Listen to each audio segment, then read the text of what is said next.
주님의 이름으로 사랑합니다.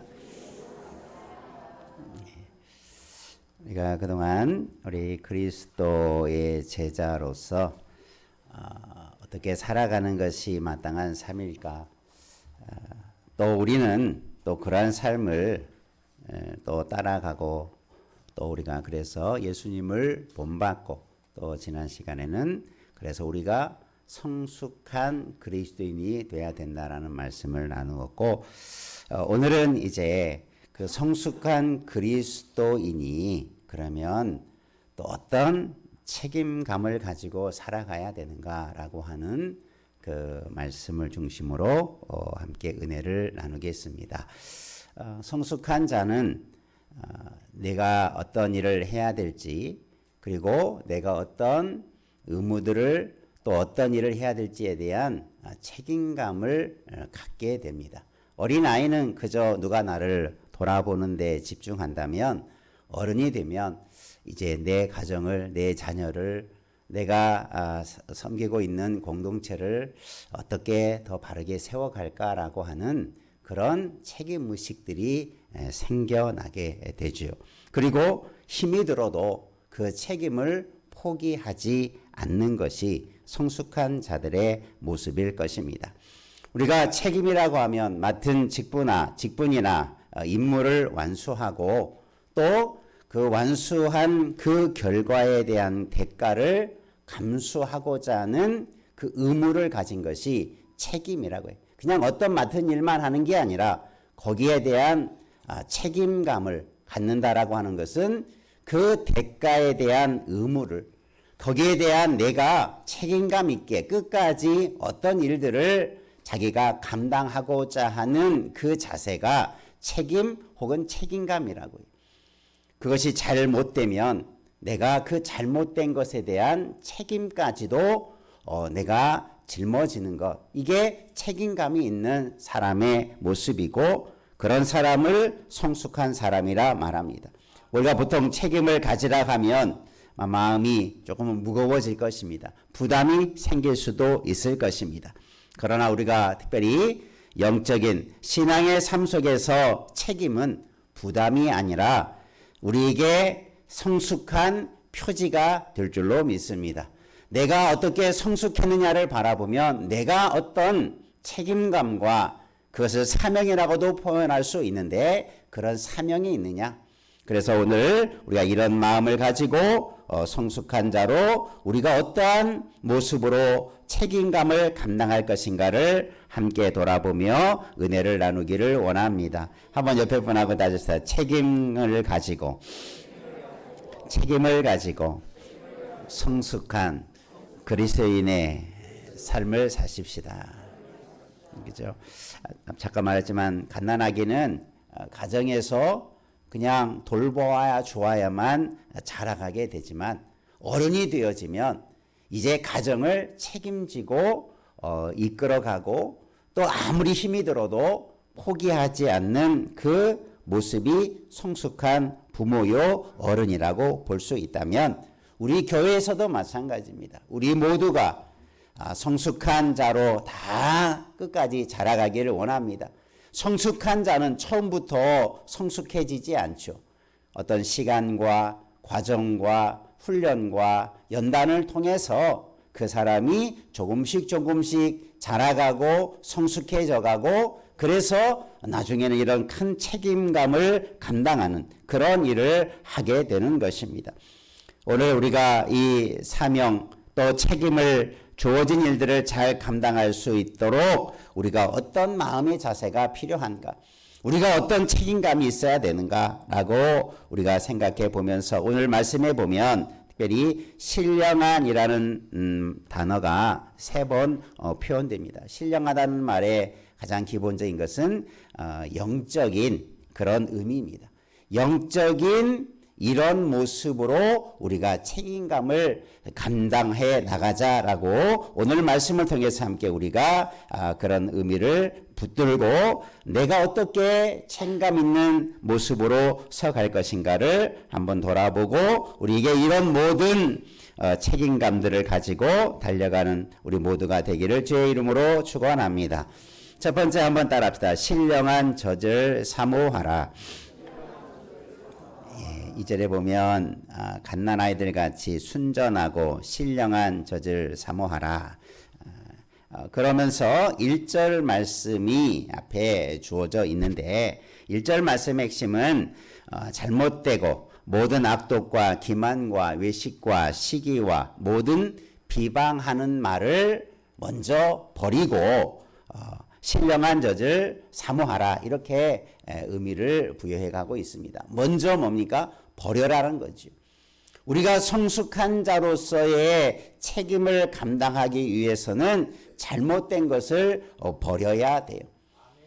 우리가 과거에 또 우리나라의 또 가정들 뭐 지금도 마찬가지겠죠. 가정에 잘 되는 가정 또 가정이 때로는 어려움과 또 잘못된 가정의 모습을 이렇게 살펴보면 부모의 역할이 참 중요하다라는 것을 깨닫습니다. 왜냐하면 부모가 참으로 앞에서 가정을 바르게 세우기 위한 또 믿음으로 가정을 바르게 세우기 위한 헌신과 수고와 노력과 성숙한 마음을 가진 사람은 가정을 아무리 어려워도 자녀들을 바른 길로 옳은 길로 이끌어가는 그래서 나중에 되돌아보면 그 부모의 헌신과 수고와 그런 책임감과 그런 가정을 향한 비전과 기도가 가정이 세워지고 자녀가 세워지는 놀라운 열매를 거두게 되는 것을 봅니다. 그런데 똑같은 가정이지만 부모가 그런 책임감이 없이 부모가 자기의 역할과 사명을 감당하지 못하면 자녀들이 타락하기도 하고 삐뚤어지기도 하고 가정의 여러 가지 문제들로 인해서 가정의 화평이 깨어지기도 하고 그래서 어려움을 겪는 모습도 많이 보게 되죠. 여기에서 중요한 이 부모의 역할이 바로 책임이라고 볼 수 있고 또 우리가 신앙적으로 보면 사명이라고 볼 수 있죠. 우리 모두가 우리의 잘못된 것을 다 벗어버리고 우리가 신령한 젖을 사모하며 나아가는 그런 성숙한 자로서의 책임을 감당해 가기를 원합니다. 오늘 말씀에서 우리가 신령한 젖을 사모하라. 그래서 신령하다는 것은 영적인 것이고 젖은 하나님의 말씀을 상징해 가고 있어요. 그러니까 이 말을 좀 풀었으면 신령한 젖이라고 하는 것은 하나님의 영적인 말씀을 사모하라 이렇게 해석해 갈 수 있죠. 그러면 우리가 이런 신령한 젖을 사모하고 나아가는 길에 있어서 버릴 것을 먼저 버리고 사모하며 나아가야 되는데 여기서 사모하다는 말의 의미를 이렇게 종합해 보면 어떤 의미가 있냐면 한번 사랑에 빠져 간절히 바라는 상태. 사모한다라는 말 속에는 이 두 가지의 의미가 담겨져 있는데 먼저는 내가 어떤 것을 사랑해야 돼요. 그래서 거기에 대한 간절한 마음이 그 사랑하는 사람이나 대상에게 투입되어질 때 그것을 우리가 사모한다라고 말해요. 사모하는 마음이 그렇게 표현되고 있어요.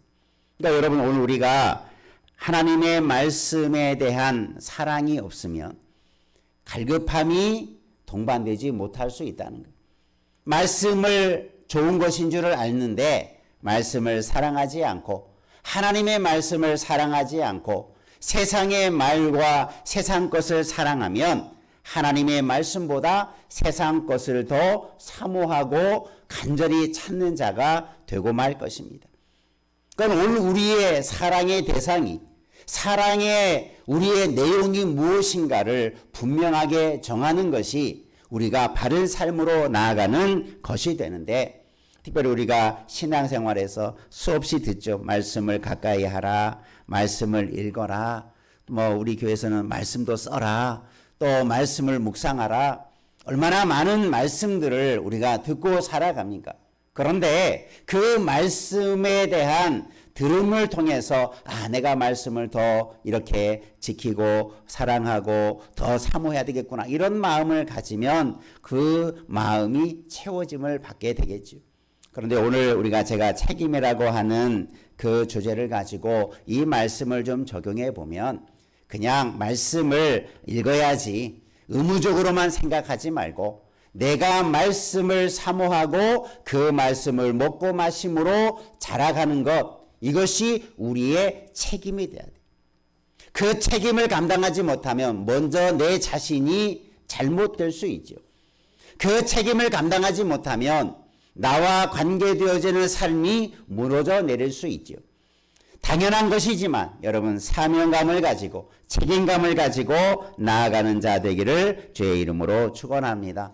이것은 내가 반드시 해야 되는 것이, 이것은 내가 반드시 지켜야 할 의무적인 일들이라고 부담을 좀 가질 수 있지만, 그렇게 생각할 때 우리는 그런 삶의 자리에 나아가게 되는 거죠. 그래서 말씀을 사모하는 일, 이게 우리의 책임 있는 삶으로 나아가기를 바랍니다. 그래서 그냥 이것은 선택의 문제가 아니고 반드시 해야 될 일. 한번 옆에 분하고 다시 해볼까요? 신령한 젖을, 영의 말씀을 사모하는 자 되십시다. 여러분의 그런 마음이 있을 때 우리는 어떤 의미에서 내 삶을 바르게 세워가는 책임감을 갖고 있다라고 생각해 볼 수 있지만, 전혀 그런 마음이 없다면, 내가 하나님의 말씀에 대한 갈급함이, 사모함이 전혀 없다면 나는 내 자신의 신앙에 대해서 책임을 안 지는 거예요. 내 자신이 무너지든 병들든 내 신앙이 깨어지든 거기에 관심이 없고 세상 것에 쏠려 있다면 나는 내 자신의 신앙을 책임지지 못하는 그런 무익한 사람이 되고 마는 거지.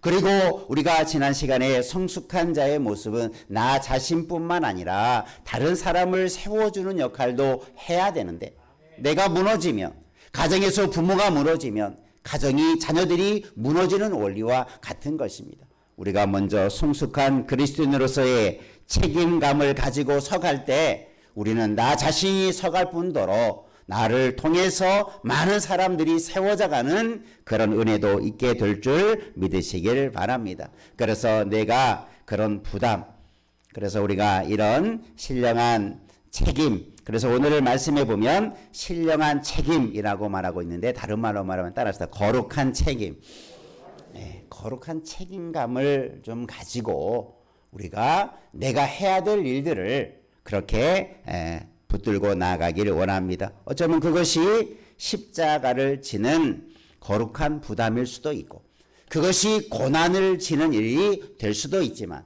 그것이 나를 살리고 가정을 살리고 교회를 살리는 그런 아름다운 열매로 맺어갈 줄로 믿고 책임감을 가지고 우리 자신을 세워가기를 주의 이름으로 축원합니다. 내 자신을 세워가는 것은 다른 사람이 할 수 없어요. 내 스스로가 그 책임을 감당할 때 우리는 성숙한 열매를 맺어갈 수 있을 것입니다. 내 자신의 신앙을 포기하지 않기를 바랍니다. 내 자신의 삶을 내려놓지 않기를 바랍니다. 우리가 이런 책임감을 가지고 나아갈 때 우리는 하나님의 말씀으로 채움받게 될 것입니다. 하나님은 말씀을 사모하고 갈급하고 구하는 자들에게 채워주시고, 또 주님께서 공급해 주신다라는 말씀들이 얼마나 많이 있습니까? 말씀을 사모하는 자에게 하나님이 풍성한 말씀의 은혜를 주시는 것입니다. 우리에게 이런 말씀의 사모함이 회복되는 은혜가 있기를 주님의 이름으로 축원합니다. 옆에 분하고 다주시다. 말씀의 사모함이 회복시키십시다. 말씀의 사모함을 회복시켜야 돼.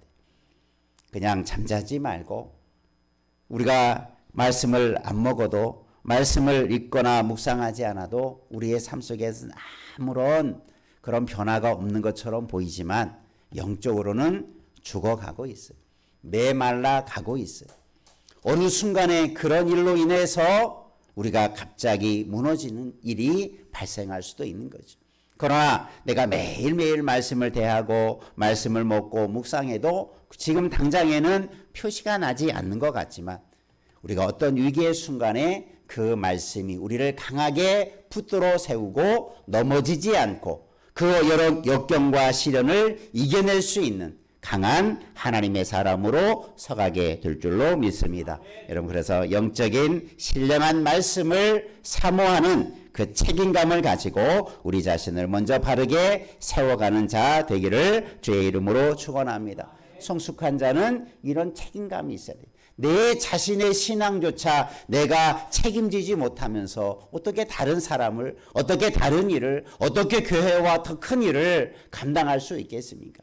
이런 책임감을 잘 감당하는 우리 모두 되기를 주의 이름으로 축원합니다. 두 번째 한번 따라합시다. 신령한 집을 세우라.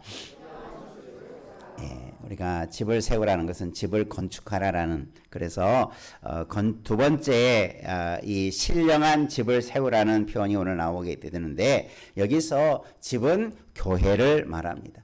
신령한 교회는 영적인 교회인데 여기서 뭘 말하냐면 산돌에 대해서 말하고 있어요. 여기서 산돌은 살아있는 돌. 여러분, 돌은 원래는 생명체가 아니죠. 무기체죠. 유기체가 아니에요. 그냥 그 안에는 생명이 없는 존재예요. 그런데 왜 이 말씀에서 살아있는 돌이라고 하는 표현을 쓰게 되었을까? 그러니까 거기에는 분명한 상징적인 의미가 있는 거죠. 돌은 원래 생명이 없는 것인데 돌의 의미와 거기에 생명력이 부여되었다는 것을 누구에게 적용시켜 나갑니까? 예수 그리스도에게 적용시키죠. 산돌이신 예수께 나아가, 이렇게 말하고 있어요. 그러니까 산돌은 누구를 말한다고요? 예수 그리스도. 그리고 이 돌의 의미는 이제 건축을 하는 그 재료로서의 의미로 본문에서는 이해될 수 있죠. 그러니까 건축을 세울 때 돌을 가지고 기초를 세우고 그 위에 벽들이 하나하나 쌓아지는 것처럼 돌이 쌓아지는 그 집이 건축되어지는 것을 한번 여러분 상상해 보시기를 바랍니다.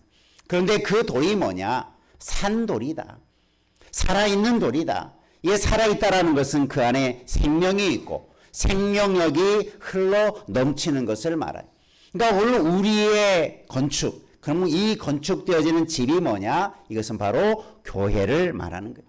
그래서 여러분, 교회는 죽어 있는 게 교회가 아니고 산돌이신 예수께 붙어 있어서 살아있는 유기체와 같은 존재가 교회인 줄로 믿습니다. 교회가 살아있어야 되는 게 당연한 것이죠. 예수님이 살아계신 예수님 위에 그 터 위에 세움받은 교회는 반드시 살아 역사하는 교회인 줄로 믿습니다. 우리가 개인적으로 주님과 연합되어진 존재라면 우리는 죽어 있습니까? 살아 있습니까? 살아있는 존재. 우리는 산 돌들이 되어지는 거예요. 그래서 교회는 살아있는 연합체, 살아있는 유기체와 같은 존재다. 그러니까 교회를 건물이나 어떤 형태로만 바라보지 말고 교회는 살아 움직이는 마치 우리 몸과 같은 존재가 교회다. 그러면 우리의 책임이 뭡니까? 우리가 생명이 있다면 생명을 잘 유지해야 되겠지요. 생명이 있는데 생명을 유지하지 못하면 죽음이라는 것이 다가오게 되지요. 우리가 교회에 대해서 말할 때 교회가 사라지거나 죽어버린 교회, 없어진 교회, 또 마지막 때에 사라질 교회에 대해서 경고해 주는 부분들이 종말에 대해서 또 재림에 대해서 얘기할 때 그런 교회의 모습과 비유해서 설명해 주기도 하죠. 여러분, 우리 자신이 교회가 되고 우리가 함께 교회를 이루어 가는데 우리의 존재는 살아있는 교회가 우리의 본질인 줄로 믿습니다. 우리는 살아있는 교회를 유지하고 그 교회를 세워가는 것이 우리의 책임이 되는 거예요. 그것이 나 자신뿐만 아니라 함께 세워져 가는 교회를 이루는 것이 우리의 책임이에요. 제가 가장 안타까운 게 뭐냐면 교회를 비난하는 사람. 교회에 대해서 정말 물론 안타까움이 있어서 교회가 잘못되는 것에 대해서 비난할 수는 있겠지만 그 마음속에 교회를 사랑하는 마음이 없이 누가 그러냐면 여러분 이단들 보십시오. 이단들이 기성의 교회들에 대해서 우리 교회에 대해서 얼마나 비판적인 이야기를 많이 하는지 모릅니다. 교회를 사랑해서가 아니라 교회를 무너뜨리려고 비난하고 비판하는 자들의 모습이 이단들의 모습들 속에서 가장 극명하게 드러나요. 저희들은 말씀을 가지고 교회가 이렇게 잘못됐다라고 말하는 것 같지만 그들의 본질의 목적은 교회를 세우고자 하는 게 아니라 교회를 죽이고자, 성도를 죽이고자 하는 목적을 가지고 그렇게 비난하고 교회에 대해서 비판하는 거예요. 그러나 바른 성도는 교회가 왜 잘못된 일이 없고 교회가 어떻게 완벽한 교회를 세상에 이룰 수 있겠습니까? 그러나 성도라면, 성숙한 그리스도인이라면 그런 교회를 사랑의 마음으로 그렇게 품고 비난하는 게 아니라 사랑으로 품어주고 세워가고 그 교회가 살아날 수 있도록 몸부림치는 자가 성숙한 그리스도인이요 바른 교인의 모습이 돼야 될 줄을 믿으시기를 바랍니다. 그래서 우리는 교회를, 살아있는 교회를 유지하고 지키고 살리는 사역이 우리 가운데 주어져 있는 책임인 거예요. 여러분, 우리 교회, 하나님이 세운 교회가 아무리 어렵고 잘못된 모습이 있을지라도 사랑으로 그런 것들을 이겨내고 세워갈 수 있도록 여러분 그런 책임을 감당하는 우리 모두 되기를 주의 이름으로 축원합니다. 그러면 교회를 사랑하는 마음이 있다면, 교회를 살리고자, 그 생명을 유지하고자 그런 마음을 가지고 있다면, 그런 책임감이 있다면 어떻게 하겠습니까? 교회를 위해서 더 기도하겠지요. 교회를 위해서 더 헌신하고 봉사하겠지요. 비난과 비판보다 더 교회를 위해서 눈물과 헌신으로 섬기는 자리에 서 있겠죠. 아까 부모의 이야기를 했지만 자녀가 조금 잘못되면 성숙한 부모라면 어떻습니까? 그 자녀를 위해서 눈물 뿌려 기도하겠지요.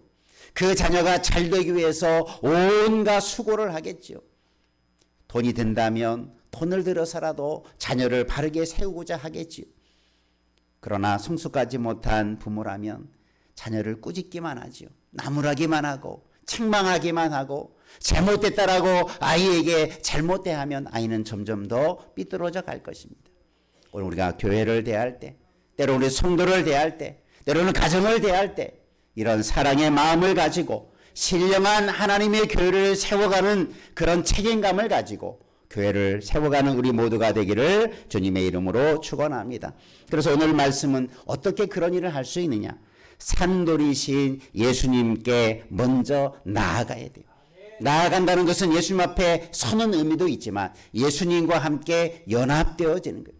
예수님이 우리의 신앙의 기초가 되어지고 기초석이 되어지고 그 위에 우리가 쌓여져 가는 모습이 교회가 세워져 가는 그 생명력이 우리를 통해 예수 그리스도를 통해서 우리에게 공급되어지는, 그래서 아름다운 교회가, 살아있는 교회가 세워져 가는 그 영광스러운 교회를 이루어가게 될 줄로 믿습니다.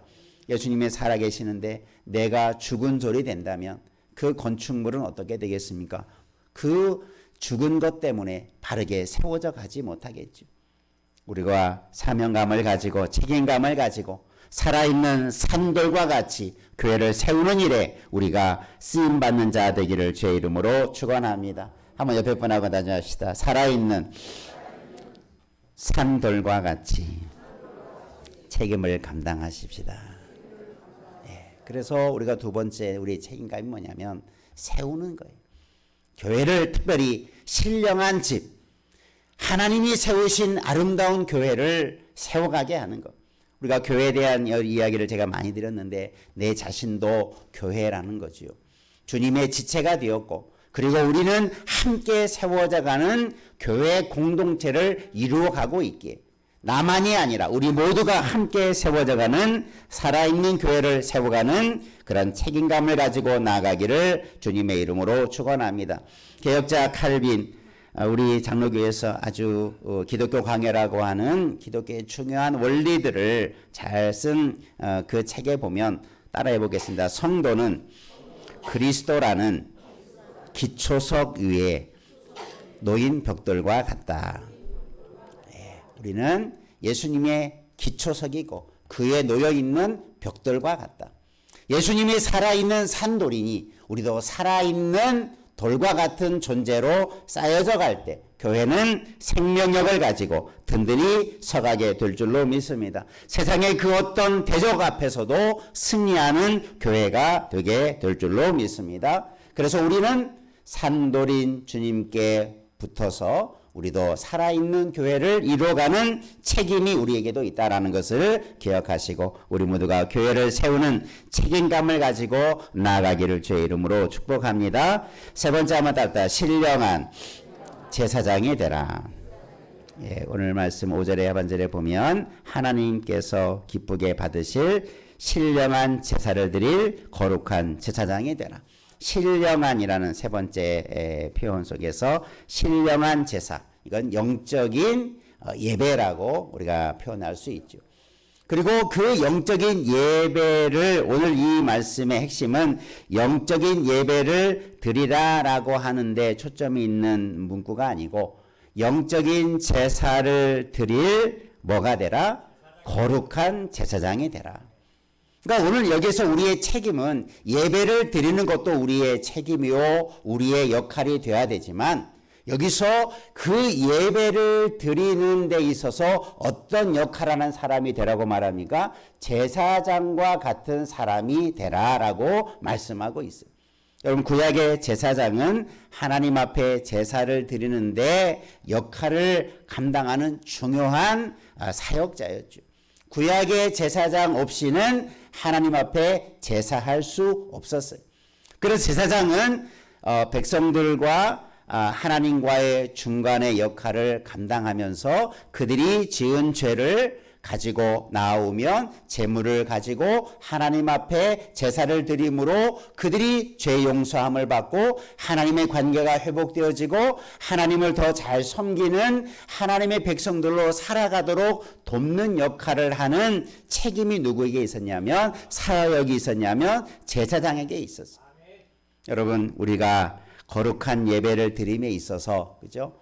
우리가 제사장이 되라는 것은 하나님을 예배하는 데 있어서 수동적이고 어떤 중간적인 역할을 하는 사람이 아니라 내가 하나님 앞에 직접적으로 예배하는 자가 되라고 하는 것이고 그런 역할을 하는 책임을 감당하라는 거예요.